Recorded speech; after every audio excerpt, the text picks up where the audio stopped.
So this patient had a recent ear infection, and this is their left ear. We're also examining the right ear so you can see the difference. So the right ear canal is healthy, but she has got an attic retraction. The eardrum is sucked in at the top due to a blocked eustachian tube. Now, we don't know at the present whether this patient's also got a blocked eustachian tube in their left ear, because the ear canal itself has got a layer of dead skin, and you can see we're starting to peel this off quite laterally. And the majority of the eardrum is also obscured by this dead skin. They were prescribed some antibiotic ear spray, and although that in some ways stopped the infection, all this dead skin on top of it was a layer of pus, and it quite often antibiotic ear spray can almost crystallize or solidify the discharge, and then it coats the canal. So patients find this extremely itchy in their ear. So I'm just using a fine end suction probe, and I've removed a bit of dead skin right near the entrance. So I'm just going straight to the eardrum now, and we're going to be really gentle. You can see I've just peeled this layer of dead skin off the drum, and the skin extends to the roof of the ear canal. It's almost like a snake skin, so when a snake's shedding its skin. The texture of this, the thickness of it, it is just a layer of dead skin that's died because of the infection. It's solidified. It's now formed a cast in the ear. It's not going to migrate on its own accord. So despite the infection being resolved, the patient's still struggling to hear because of this skin. Now that I've detached the skin off the eardrum, we can see the top part of the eardrum there, and he's also got an attic retraction here because of a blocked eustachian tube. So you're just going to see me peel away the rest of this dead skin delicately off the eardrum and then the canal. And whilst you do, I'll just answer a few questions from yesterday's video. There was a really good question yesterday relating to whether or not, if you have your ears professionally clean and the skin peels, so it kind of relates to this video, whether that also causes an itch. So if you've been watching my videos, you'll know that I've mentioned in the past that if you use a Q-tip or cotton bud and you graze the ear canal, you're actually damaging the thin layer of skin cells that sits on the ear canal. And as it says, an epithelial layer of skin. And as that skin regrows, it causes an itch.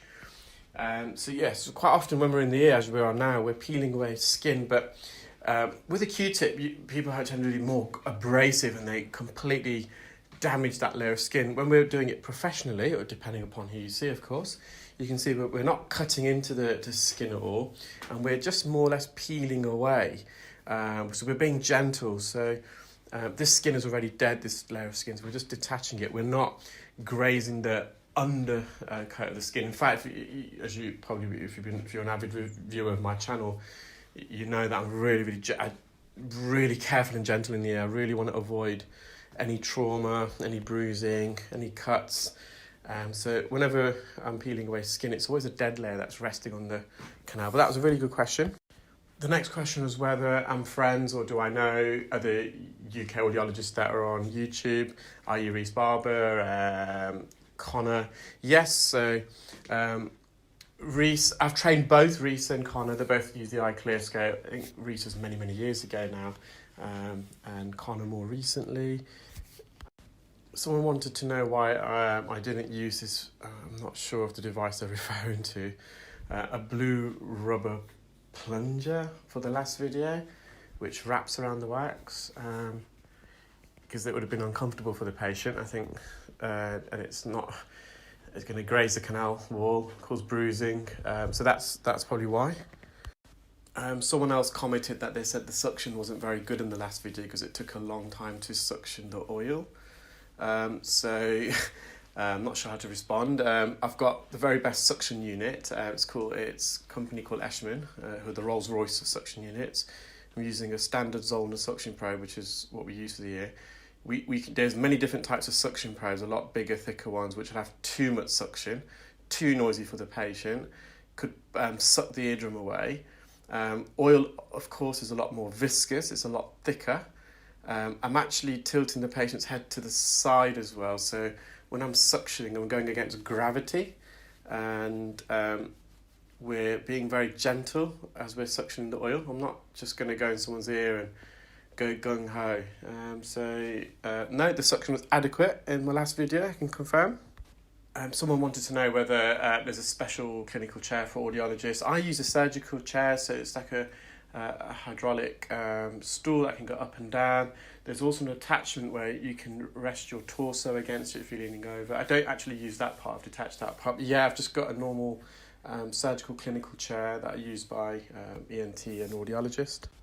Someone else asked a really good question. So as you're aware that I typically use olive oil in the ear in most procedures, but in the last one I also reverted to a bit of sodium bicarbonate drops because that wax was really cemented against the eardrum, and they wanted to know whether it made any difference. It didn't actually make any difference in that patient yesterday, but sometimes it can. Sometimes if the olive oil you feel it's not working, just revert to sodium bicarb. And if there's a higher concentration of dead skin in the wax plug, the sodium bicarb is a bit more effective. But I wouldn't say it made any marked improvement over olive oil yesterday, but I thought I'd give it a try because that wax plug was really sticky and it was stubborn, and the olive oil and the sodium bicarb, neither was doing much. So I just thought, oh, why not give it a try just in case? But really good question, that. Someone else wanted to know is after swimming or bathing, if they cup their hand against the ear and pull away, whether that will get the water out. Not really. The best advice is to avoid water entering your ear in the first instance. By cupping your hand over your ear and bringing it out, that can be quite a powerful suction vacuum effect that you're creating, and there's always a potential of perforating your eardrum. Obviously the skin cells itself has absorbed the water, so that's going to be damp and wrinkly. That is not going to remove it. Please make sure you avoid water in your ears, guys, when you go swimming or when you go for a shower. You can get over-the-counter swim plugs, foam or silicone. You can even use a bit of cotton wool with a bit of Vaseline and just place it at the entrance of your ear. We can get custom swim molds. But yeah, that cupping suction is not going to remove water because the water, it's absorbed by the skin cells. So if you do get water accidentally in your ear, hairdryer from a distance, obviously, you guys, not too close. Don't want to make it too powerful and perforate your eardrum. If you can got a room temperature hairdryer, that's even better, so you can avoid the caloric effect. If the temperature's too high or too low, you can get dizzy momentarily and a bit nauseous and even sick. And short bursts, but from a distance, so it's almost tickling your ear, like a gentle wind in the ear, and that'll help dry it up. Someone also wanted to know what constitutes overusing drops, as I made reference to that in my last video. So it's not the quantity, it's how long you use it for. Most manufacturers ear drops, I think they say up to 5 to 7 days, but quite often people are using it much longer, 14 days, in 21 days, and that's quite excessive. At that stage you're going to change the consistency of the wax into almost like a fluid, a liquid, and it will get very mushy and it'll expand and swell. So always, if you're going to use drops, always follow the manufacturer's recommendations in terms of the duration. If I am going to use drops, or recommend patients to use drops, I do tell them to fill up the ear for 5 minutes. So be very generous in the amount you place in the ear, but then always after a few minutes, a 5 minute soaking, so tilt your head up to the ceiling, so the ear that you're putting the drops in is facing the ceiling, so this drops has got a chance to penetrate deep in the ear. And then always tilt over the opposite way so you can drain the ear, put a tissue underneath your ear, let all these drops drain back out, because you want the wax to move away from the eardrum. If you don't drain the ear, there's always a risk of that wax running downwards towards the eardrum and sticking to the drum. So always come back the other way for the same time period for 5 minutes. So I hope that helps with that question. Well, take care, guys. That's all the questions from yesterday. I hope you're all keeping well and safe. Have a lovely evening or morning or